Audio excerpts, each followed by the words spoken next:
So if you want to update the motherboard in your PC but you're not sure where to start, I'm going to be showing you step by step how to do it today. So this is my son's gaming PC. He's got a B560 motherboard, an Intel 11500 CPU and a 3060 Ti.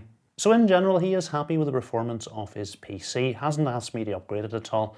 The reason I'm doing so is I'm planning on building a server, and that video should be up on the channel in the next week or two. For that, I don't need high-end hardware, I just don't have a spare CPU sitting about, so I am actually going to have to go out and buy one. And it doesn't make sense for me to buy a low-end CPU that's not going to be useful for anything else. What I would rather do is use his CPU that's a few generations old and pick him up a new one, because I do have a nice Z790 ASRock motherboard that I can put a new CPU in. He's going to get a nice PC. I'm not going to notice any difference in my server. Okay, so let's get on with it. Okay, so the first thing I like to do, no matter what upgrade project I'm doing, even as simple as changing the CPU cooler, I always like to get the graphics card out of the system first of all. This is generally your most expensive part, and even if you're simply changing your CPU cooler, there's potential for things to fall down and damage your graphics card, or even thermal paste to fall down and get onto the graphics card. So next thing to have a think about is the cables at the back of the case. Now these are all plugged into the motherboard, and if you have done a really good job of managing all the cables, there might not actually be enough slack on the cables to let you get them unplugged safely from the motherboard without damaging any of the headers. Now in general, when you put your new motherboard in, the chances are most of the connectors are going to be plugging into a very similar place. So if you actually have a little bit of slack on the cable, I'm not going to mess with the cable management. I'm going to leave it as it is and only change it if I need to later on. For example, this EPS cable, it's really well cable tied here, and I know our new motherboard actually we're going to be able to plug in two 8-pin connectors, whereas in this motherboard it's just an 8 and a 4-pin. So this 4-pin connector I'm going to want to free up as well. So it's just a matter of making sure the cables aren't too tight at the back, and anything that you need to free it up at this stage. So now that we've loosened up any cables that we need to, we can simply unplug the cables. Obviously, if they do need to be routed, we can address this later on, but I would bet 90% of these cables are going to be in the right place for our new motherboard. Okay, so that's all the cables from our motherboard unplugged. This CPU cooler has a cover on it, so I'm just going to remove it. Okay, so the next thing to do is remove our CPU cooler.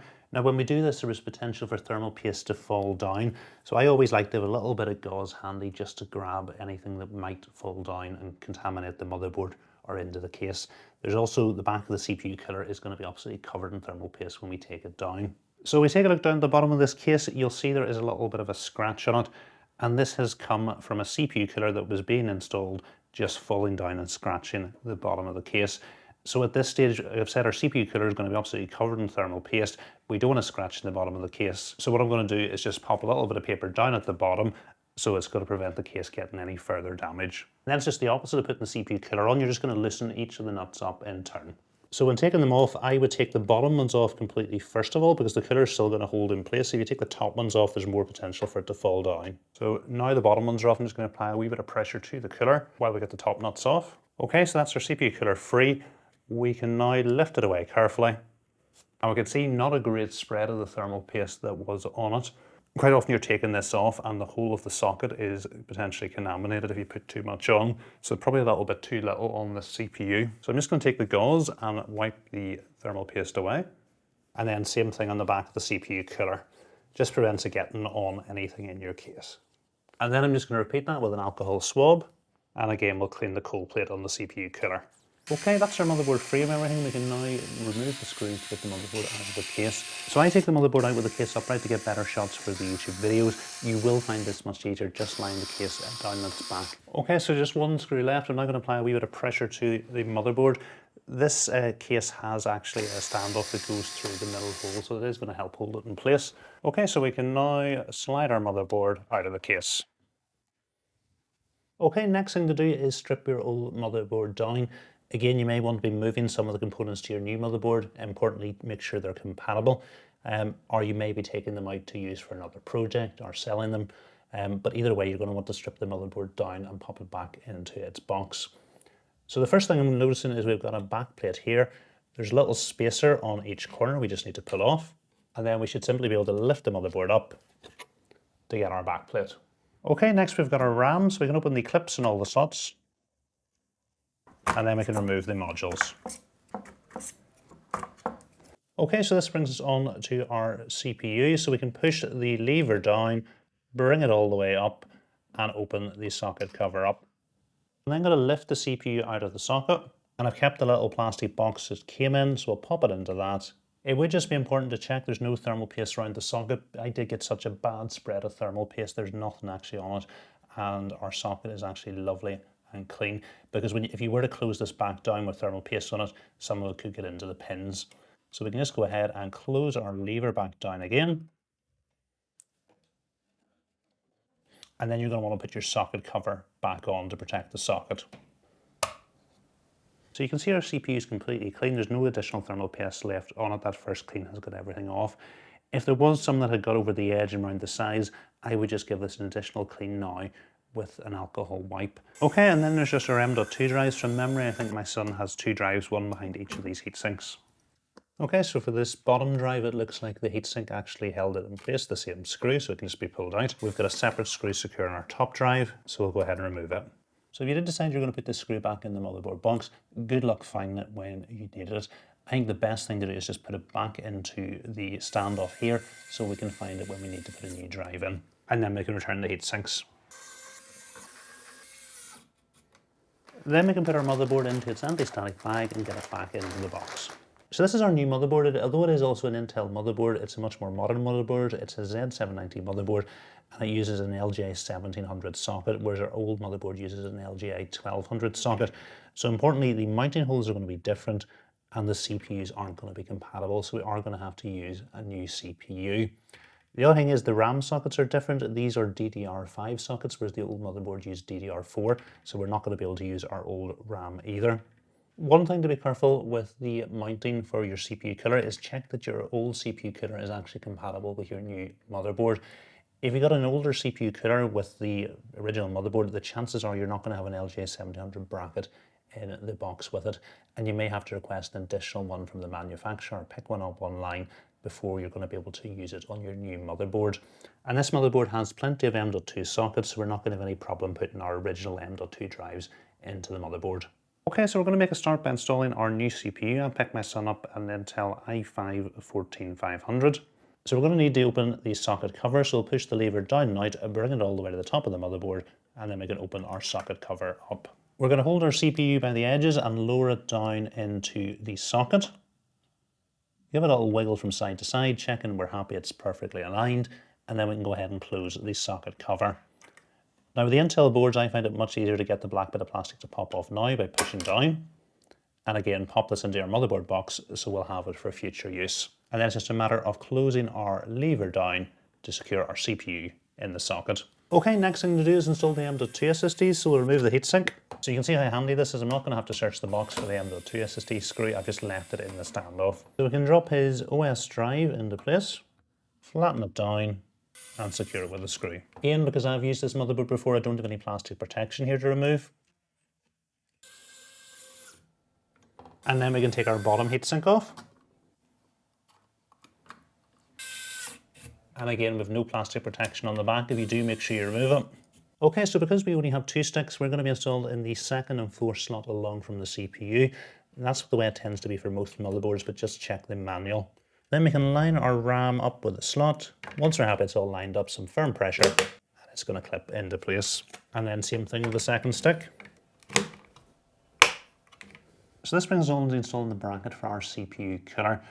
Now this is a pretty modern CPU cooler, so we've got the one bracket was compatible with LGA 1200 and LGA 1700 sockets.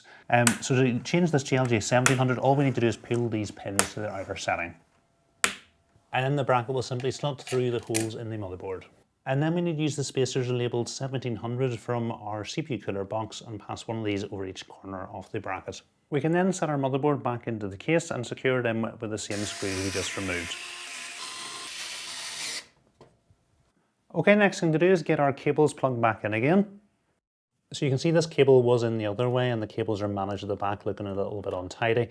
And this USB Type-C cable is the other way round, so I'm just going to free these cables up at the back. Then we can add some thermal paste to the centre of the CPU. So because I'm going from one Intel motherboard to another, the brackets on our CPU cooler we don't need to change, But if you're moving from AMD to Intel or vice versa, you will have to change the bracket on the cooler. So all I need to do is line this up with the bracket, and what I like to do is our pump cable, I like to just wrap around the bracket to help tidy it up towards the top of the motherboard. So we'll set this on, and then we just need to get a thumb screw onto each corner. We can then get our pump cable plugged into the motherboard, and then we'll just route the cables up towards the top. Then we can put the pump cover back on. Next thing is some cable management, and because we have left most of this alone, there's going to be very little to actually do here. Okay, next thing is our graphics card to put back in, so we can open the clip on the motherboard, line our GPU up with a slot, and push into place. And we'll secure it back into place with the thumb screws, and then we can plug back in our power cable. So I did actually manage to find a white cable extension that works with this graphics card, so I'll go ahead and plug it in. Okay, the moment of truth, we needed to power the PC on and see what happens. So that's good, we've got fans spinning, I can hear the water turning in the AIO, and we're just going to have to watch the screen and see what happens. So we've got the ASRock logo. Now we do have a drive with Windows in it, and it was a previous Intel install, so it should load up into Windows. There may be a wee bit of getting devices ready. And there we go, we're through to Windows. So at this stage you've got two options. If you've got an existing copy of Windows in and you want to keep it, I'll show you the steps you need to take now to set up your PC with your existing Windows copy. It is a good time actually to think about getting a clean copy of Windows installed. And if you are moving, for example, from AMD to Intel or Intel to AMD, I would most definitely install a clean copy of Windows. And in general, anytime I'm updating the motherboard in a system, I would just put a clean copy of Windows into it. The reason for that is over time, a lot of rubbish builds up, it slows your system down. And when you're installing nice new hardware, you want to get it running the best you can. I think the best way to do that is with a fresh install. And in general, I do a fresh install every year. If the PC I'm getting lasts that long, in general, I'm changing the hardware out that often. And normally when I'm changing the hardware out, it's a good opportunity to get that fresh install. But if you do really want to keep your Windows copy, I'll show you the major steps you need to do now. So the first thing you're going to do is head over to your motherboards page in the manufacturer's website. You're going to scan down and click on support, and I'm going to download the latest version of the BIOS. So you can see here we've got a beta version. I'm going to take the last stable version, which is 11.07 from the end of last year. We'll download it, and then we head over to our downloads folder. So this is our BIOS file. We'll copy that, head over to our USB drive, and then we'll paste it in place. And then we head back over to our motherboard page and click on the downloads. So the main drivers you want to install are the chipset drivers. So we'll click on download. We can head over to our downloads folder, and then we can click on setup chipset. Click on yes, next, accept, install. And then we're going to have to restart our PC. So we'll click on restart now. So one of the things you're going to want to check is that the motherboard you're using is actually compatible with the CPU. So I've got a 14th gen CPU. This motherboard came out well before 14th gen was released. I knew that I had done a recent update making it compatible with 14th gen CPUs, although if I had bought this motherboard out of the box, used it for quite a while and never updated the BIOS, the 14th gen CPU wouldn't have worked out of the box. You then have to do one of two things. You would either need to update the motherboard BIOS manually by you putting an old CPU into it, because this motherboard doesn't have a BIOS flashback button. If your motherboard has a BIOS flashback button, it is possible to update it without a CPU, and I made a separate video on how to do that, and I'll put a link to that video in the description. If you're not sure what version of the BIOS is in, it's a brand new motherboard. There normally is a little sticker on the motherboard which tells you the BIOS version.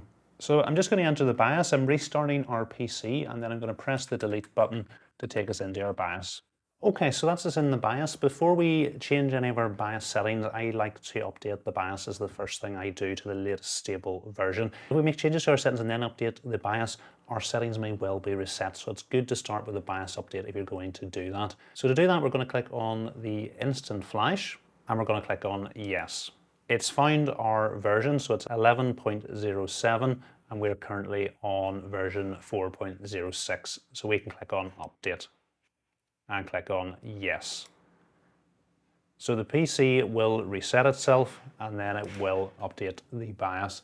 What's really important is that we don't lose power during this BIOS update, or we could end up with our motherboard getting bricked. Okay, so after the BIOS has been updated, our PC will take us back into Windows. And what we're going to do is restart again and re-enter the BIOS. Okay, so the home screen in the BIOS is really useful in giving you lots of information about your system. So we can see our motherboard, the version of the BIOS that we have, we can see our processor, we can see that both sticks of our RAM are installed. They're running at 1440 megatransfers per second. We can see our drives. So we've got our SATA drive, which we plugged in, and also our two M.2 SSD. So he's got a 250 gigabyte drive for his OS and also a 1 terabyte drive for his games library. In terms of his CPU temperature, it's showing up here. So had we done something stupid, like not connect the pump, our CPU would be overheating and would be able to see this quickly here. In terms of our fans, we've got our CPU fan, our pump, and our chassis fans, and this is the speed that they're running at. Okay, so the first thing I like to do is enable the XMP profile, so we'll click on it, and that's our RAM now up to the 6,000 megatransfers per second that I can run at. Next thing we can do, we can take a look at our CPU cooler type, so we click on it and flick through it. We've got a 360mm IO, so we can set that. It's also worth going in and taking a look at our fans, so to do that we need to go to the advanced mode. We can go to our hardware monitor, and we can take a look at what's going on here. So we can see the temperatures of our CPU and our motherboard and our current fan speeds. So we can see our CPU fans are running on the standard motherboard fan curve. I'm happy with that. Our CPU fan 2, which is where our water pump is turned in, we can turn that over to water pump. And in terms of the speed, it'll run in auto at full speed. It's only got 3 pins. I'm just going to switch it over to DC mode. It probably won't make any difference, but I imagine it picked up, it had a 3-pin header plugged in. And it's only chassis fan 4 where we've got our fans plugged into. They're running in the standard mode, running off the motherboard temperatures. Now I'm happy with that. In general, if you haven't connected up to your CPU temperatures, when your CPU temperature increases or decreases during routine tasks, you've got that really annoying noise off your fans ramping up. And this hopefully isn't going to be a particularly difficult CPU to cool. So I'm happy to leave these running off the motherboard temperatures. The other thing that's worth doing is heading over to the advanced menu and clicking on the chipset configuration. What we're looking for is a clever access memory. This is what Astra calls the resizable bar, and just checking it's enabled. So that's everything I like to set up in the BIOS. So if you ever want to do a clean install, the best thing to do is wipe your SSDs from the BIOS. So to do this, we're going to go over to the advanced mode. We're going to click on the tools, and we can click on NVMe sanitization tool. So our two NVMe drives are going to show up. They're set to format, so we can start this device sanitization. And click on yes. And we'll do it again for our other 1 terabyte drive. And then if we go back here and into SSD Secure Erase tool, our SATA drive is here. So we can click on it and click on yes. Then all we need to do is pop a Windows 11 bootable USB drive. If you don't know how to make one of those, I made a video on it, and I put a link to that video in the description. And we can click on exit. And then the PC will then boot into the Windows startup screen. So hopefully this video has simplified the process for you. The major places where things can go wrong, I think, is compatibility. So make sure all the components you're putting into your new system from your old system are actually going to work. The big one where things can go wrong, I think, is your CPU. So make sure if you're going with a new CPU and an older motherboard, make sure it's actually going to be compatible with that version of the BIOS out of the box. And if not, try and flash the BIOS before you start if you can, or put an older CPU in while you've still got one, and update the BIOS. The other place where you might run into issues, I think, is your CPU cooler and the mounting bracket. So make sure you've got the mounting bracket that you need for your new platform. So hopefully you have enjoyed this video. If you have, please remember to give it a thumbs up. And if you're not currently subscribed to the channel, please hit the subscribe button as well. Thanks for watching.